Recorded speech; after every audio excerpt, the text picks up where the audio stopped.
Et toi? Bah écoute, ouais, je pense que t'as passé une bonne soirée là. Grosse info là, l'une des infos de la journée qui concerne la vente de Manchester United. Alors les candidats au rachat avaient jusqu'à ce soir pour déposer leurs offres. Et alors apparemment ça y est, il y en a 2 qui sont tombés, c'est ça? Ouais, c'est ça. Alors effectivement, la plus importante, en tout cas celle dont on parle le plus ici en Angleterre, c'est bien sûr celle venue du Qatar, qu'on attendait. On savait pas si elle serait révélée publiquement entre guillemets, mais ça a été le cas puisqu'il y a un communiqué qui est donc tombé ce soir. C'est pas très clair en fait à quel niveau de la famille royale, en tout cas de la famille de l'émir, il se situe. Mais en tout cas, on sait que c'est le patron d'une des plus grandes banques, de la plus grande banque qatari, la plus grande banque qatarienne. Qu'il a fait une offre pour racheter 100% du club, donc on sait pas encore exactement ce que les Glazers veulent exactement non plus. On pense qu'ils veulent vendre à 100%, mais certaines sources disent qu'ils pourraient vendre une majorité des actions du club, mais rester quand même au club. D'autres disent qu'ils veulent simplement un investissement minoritaire, donc c'est pas encore tout à fait très clair. Ça dépendra peut-être aussi du montant des offres, 6 milliards, 7 milliards, 8 milliards, 5 milliards, on verra bien. Mais voilà, en tout cas l'offre qu'on attendait, en plus de celle de Sir Jim Ratcliffe, bien sûr, qui est le propriétaire aussi de Nice, c'était celle venue du Qatari. On en attend des autres des États-Unis, peut-être même une d'Arabie Saoudite aussi, mais celle du Qatar, c'était celle ce qu'on attendait le plus. Comment elle a été perçue cette offre? Alors j'ai vu qu'il y avait des ONG, ce qui avait été le cas quand d'ailleurs les Saoudiens avaient racheté Newcastle également, qui sont déjà manifestés également en Angleterre. Ouais, ça c'est sûr, mais encore une fois, c'était attendu un petit peu ici. On savait qu'il y aurait ou qu'il y aura pas mal d'opposants à l'arrivée des Qataris à Manchester United, comme ça avait été le cas. Tu as raison, avec l'Arabie Saoudite à Newcastle. On pose beaucoup de questions bien sûr sur le PSG, mais on en reviendra tout à l'heure aussi sur le fait qu'il pourrait y avoir peut-être un doublon au niveau du propriétariat des 2 clubs. Mais surtout, effectivement, ça fait beaucoup parler. Il y a des supporters qui sont en faveur, d'autres non. Ceux qui sont en faveur commencent déjà à rêver des milliards qu'ils vont dépenser pour recruter les plus grandes stars du monde, et pour refaire Old Trafford, pour améliorer le centre d'entraînement à Carrington aussi. Ceux qui sont plus contre l'idée que les Qataris arrivent dans leur club préparent déjà des manifestations, des signes de protestation, etc., etc. Donc de toute façon, ça animera beaucoup. Le club nous dit, en tout cas certaines sources disent que ça pourrait, si les Glazers voulaient vraiment vendre à 100%, se régler d'ici à Pâques. Quand on voit ce qui s'est passé avec Chelsea, on est la mi-février, ça peut aller vite, effectivement. Aller aussi vite que ça pourrait être réglé début avril. Je suis pas tout à fait convaincu, mais c'est peut-être possible aussi. Mais en tout cas, on pourrait avoir un nouveau propriétaire incessamment sous peu. On se souvient quand même qu'à l'époque, quand les Glazers avaient racheté United, déjà il y avait eu une montée de pas mal de supporters. Il y a même des historiques qui ont déserté, qui ont créé un club dissident en disant non, le club nous appartient à nous, on veut pas être pris par des investisseurs étrangers, par les millions, faire que du business, pas etc. Par des investisseurs étrangers, par l'Arabie Saoudite qui découpe des journalistes dans des ambassades. Non, je te parle de United à l'époque quand les Glazers sont arrivés. Je crois sur Newcastle. Ouais. Mais je pense que c'était plus, Nico, parce que on avait tout de suite compris le mécanisme financier un petit peu des Glazers. C'est-à-dire c'était très clair depuis le départ que les Glazers venaient pour prendre de l'oseille, se faire de l'argent sur le Manchester United. Ouais. Voilà, du business. Mais si tu veux, là on est dans, si les Qataris, enfin, d'après ce qu'on sait, ce qu'on brief, et du communiqué qu'on a vu ce soir, les Qataris, c'est pas l'esprit de prendre 25-30 millions d'euros par an de dividendes dans les comptes du club, d'aller se servir finalement dans les comptes du club. Alors, leur idée à eux, c'est pas, les Glazers, c'est ça qu'ils faisaient. Peu importe si tu gagnais sur le terrain ou pas, eux, ils étaient là pour clairement se rincer chaque année dans les caisses du club. On a une idée, on en parlait pendant la pub, mais quels seraient les intérêts qataris de racheter Manchester United hors football? Alors soft power aussi. Oui, mais il faut être précis. Est-ce que c'est par rapport à... Mais moi, je suis persuadé qu'ils ont quand même envie de faire de l'oseille. Mais est-ce que c'est par rapport moi, je pense que le business, ça les intéresse aussi. Une implantation en Europe qui n'est pas dans l'Union européenne. C'est quoi vraiment? Qu'est-ce qu'ils en disent, la presse britannique, sur les vrais enjeux? Nous, ils nous disent qu'ils ont toujours voulu investir en première ligue quoi qu'il arrive, parce que c'est le meilleur championnat du monde, c'est le championnat le plus riche, c'est le championnat la Super League, le plus d'argent, c'est la Super League. T'as raison. Donc ça nous a toujours attiré. Après, si tu peux en plus racheter le plus grand club du pays, même si aujourd'hui ils n'ont pas gagné un titre depuis longtemps, même si ça a été compliqué ces dernières années, c'est quand même Manchester United. Ça reste le club, l'un des plus grands clubs au monde avec le Real Madrid, je pense les deux plus grands clubs du monde, et puis le plus grand club anglais, britannique, ce que tu veux, tu vois. Donc, et je pense qu'il y a un intérêt par rapport à la ville de Manchester. Je suis pas tout à fait convaincu, surtout que City avec Abu Dhabi a déjà fait beaucoup pour la communauté mancunienne. Ils ont fait beaucoup d'investissements au niveau de la ville de Manchester en elle-même. Donc je sais pas ce que les Qataris pourraient faire maintenant derrière. Tu vois, je sais pas si leur idée c'est de racheter les hôtels principaux de Manchester. Si tu vas pas faire fortune comme tu peux le faire à Paris avec ce qu'ils ont fait à Paris, avec les hôtels qu'ils ont rachetés à Paris, par exemple. Tu vois ce genre de choses-là. Je peux aller plus loin. Moi, tu sais, je pense vraiment une chose. Je pense que l'intérêt du Qatar d'acheter un club en Angleterre, c'est d'avoir un pied au sein du Conseil de sécurité des organisations de l'ONU. Tout simplement. C'est-à-dire le Royaume-Uni a une voix au sein du Conseil de sécurité de l'ONU.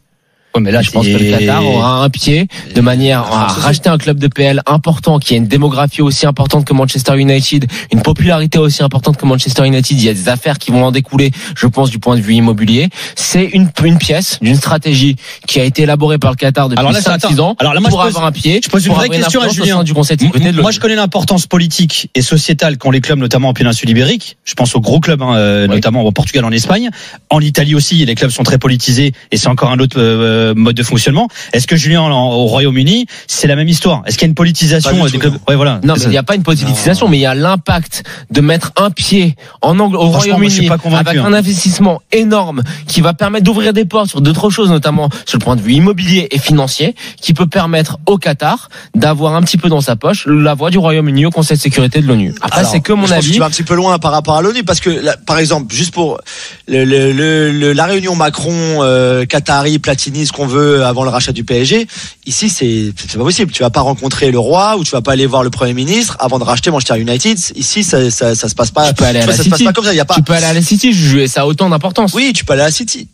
Peut-être, oui, peut-être effectivement. Alors peut-être qu'il y a l'intérêt, encore une fois, rappeler les liens entre donc cet investisseur-là qui donc est à la tête d'une banque qatari. Ouais. Oui, peut-être qu'il, mais après, est-ce qu'il aurait vraiment besoin de racheter Manchester United pour avoir un petit poids et un lobbying sur la City? Il reste 3 minutes, j'aimerais écrire Loïc qui nous attend. Hyper important. Ça, beaucoup de fois, on m'a tapé sur les doigts pour l'avoir dit à l'antenne, mais j'ai pas peur de le dire. Mais par exemple, le Qatar a une banque qui s'appelle la QSB à Londres. C'est une banque qui a été soupçonnée et même accusée par de nombreuses enquêtes de journalistes d'avoir financé directement et indirectement des groupuscules terroristes qui agissent dans la bande du Sahel et qui auraient un lien avec les groupuscules terroristes qui ont attaqué la France.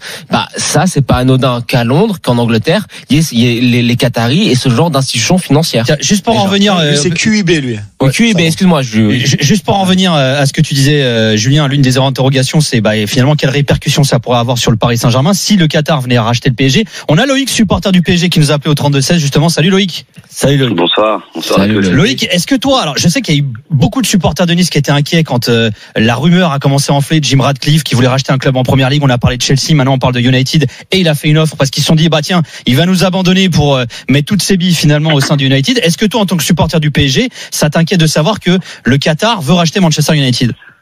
Déjà, je vais avoir un discours un petit peu moins politique par rapport à ce que j'ai pu entendre. Je vais avoir un discours un peu plus terre à terre parce que j'ai travaillé un peu au Qatar et il faut bien comprendre. Je suis très très étonné moi de ce que sortent tous les journalistes. J'ai l'impression qu'ils connaissent pas trop ce qui se passe un peu au Qatar. En fait, déjà, est-ce que les deux interlocuteurs dont on parle, déjà, est-ce que vous les connaissez? Déjà, vous savez qu'ils sont frères, si je ne dis pas de bêtises, et qu'il y en a un qui a pris le pouvoir. Le plus jeune a pris le pouvoir au plus vieux. Et en fait, il faut savoir que l'émir, qui est actuellement propriétaire du Paris Saint-Germain, est d'abord fan de Manchester United et à la fois du Paris Saint-Germain. Mais s'il avait pu choisir, il aurait acheté Manchester United. Ce qui ne s'est pas fait. Et quand je vois ce qui se passe en ce moment, en fait, tout simplement, je me dis que j'ai affaire à deux frères qui se font un kiff. Il y en a un qui veut racheter le club qui était le club préféré de son frère et que l'un vu que l'autre, c'est un peu, moi je pense qu'on va assister à un concours de zizi, si je peux le dire comme ça, tout simplement, parce que, et je vois pas en quoi ça serait comment dire, ça pénaliserait le Paris Saint-Germain. Je pense même que ça serait même plutôt l'inverse, parce que, alors après, ils vont surenchérir l'un et l'autre, tu veux dire? Voilà. Alors après, attention, je mets de côté bien évidemment le fait que le Qatar a peut-être acheté le Paris Saint-Germain, évidemment pour promouvoir la Coupe du Monde, tout ça. Je le mets de côté. Je parle juste du contexte familial qui est entre les deux interlocuteurs et les deux propriétaires. Mais t'as raison sur un point qui est important. Vous pouvez gratter, hein. Je peux vous dire. Non, mais attends. Propriétaire de Paris. C'est intéressant ce que tu dis, parce que tu soulèves un point qui est important, c'est que on est face à des gens qui prennent des décisions de business qui sont pas forcément rationnelles et pas forcément basées sur de la rentabilité. Ça peut être aussi sur des coups de tête, sur un concours de zizi comme tu dis, mais tu ne peux pas ignorer ce qui s'est passé géopolitiquement sur les 6 dernières années et de voir que c'est dans l'intérêt du Qatar que d'avoir un pied au Royaume-Uni. Alors après, est-ce que c'est un hasard ou pas? Ça, l'avenir nous le dira. Mais on peut pas se passer du contexte non plus. Vas-y, Loïc. Honnêtement, je peux l'entendre. Je suis pas assez calé là pour le coup pour parler du contexte géopolitique. Je trouve vraiment que vous poussez un peu loin, parce que tout à l'heure vous compariez ça avec Red Bull par exemple, et Red Bull, rien à voir. Soyons clairs, ils sont là pour vendre des canettes.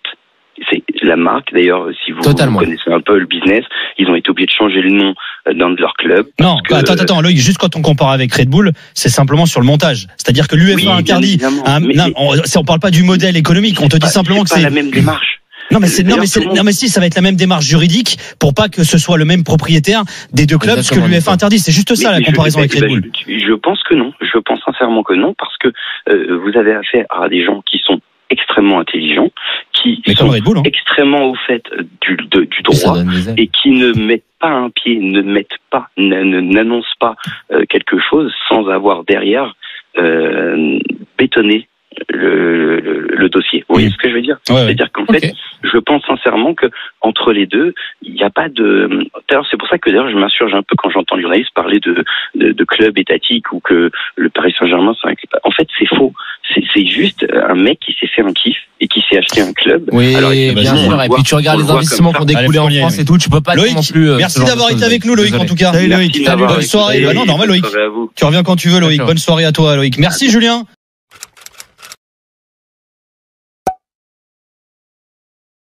Oh là là, tous les jours, on parle du rachat de Manchester United. Tous les jours, on parle du rachat de Manchester United. Oui, il y a eu une première offre officielle du Qatar, parce que jusqu'ici, c'était des rumeurs. Maintenant, il y a eu une première offre du Qatar, mais moi, je reste toujours sur ma faim. Je ne pense pas que le Qatar va acheter le PSG. Parce que pour moi, j'ai du mal à voir le PSG et Manchester United appartenir à une même personne quasiment, ou un même État. J'ai du mal à voir ça. Qu'est-ce que ça va donner? Ça va donner quoi, les gars? Ça va donner quoi? J'ai du mal à voir ça. J'ai du mal. Le Qatar, si puissant qu'ils sont, est-ce que la Premier League va accepter ce deal? Que va devenir le football en Europe? Imaginez peut-être en Champions League, PSG, Manchester United. Mais ça serait un match horrible. Parce qu'à la base, les Qatariens vont décider à la base qui va gagner le match, parce que c'est leur club. C'est leur club.